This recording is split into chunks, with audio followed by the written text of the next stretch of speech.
بسم اللہ الرحمن الرحیم۔ السلام علیکم پیارے ساتھیوں، اسلامی معلومات کے بہترین سلسلے کے ساتھ آپ کے سامنے حاضر خدمت ہوں۔ امید ہے آپ کو یہ معلومات پسند آئیں گی۔ کیا آپ جانتے ہیں کہ نماز فجر سب سے پہلے کس پیغمبر نے ادا کی؟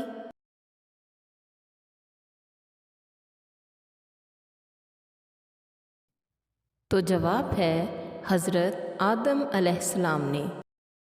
جس وقت اللہ تعالیٰ نے حضرت آدم علیہ السلام کو جنت سے نکال کر دنیا میں اتارا، اس وقت دنیا میں رات چھائی ہوئی تھی۔ حضرت آدم علیہ السلام جنت کی روشنی سے نکل کر اس تاریک اور اندھیری رات میں دنیا میں تشریف لائے تو ان کو بڑی تشویش اور پریشانی لاحق ہوئی کہ یہ دنیا اتنی تاریک ہے تو یہاں زندگی کیسے گزرے گی؟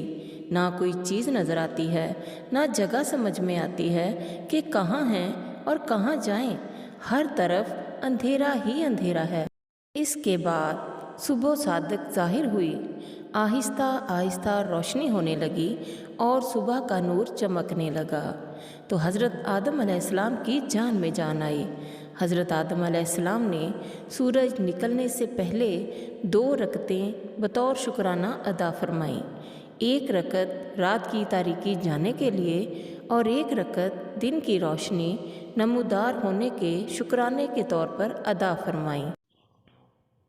یہ 2 رکعتیں اللہ تعالیٰ کو اتنی پسند آئیں کہ اللہ تعالیٰ نے ان کو حضرت محمد صلی اللہ علیہ وآلہ وسلم کی امت پر فرض فرما دیا۔ اس سے اندازہ لگائیں کہ یہ فجر کی نماز کتنی اہم ہے۔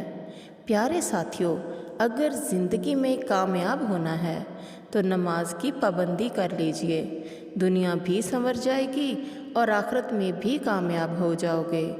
آخر میں دعا ہے کہ اللہ تعالیٰ آپ کا حامی و ناصر ہو۔ اللہ حافظ۔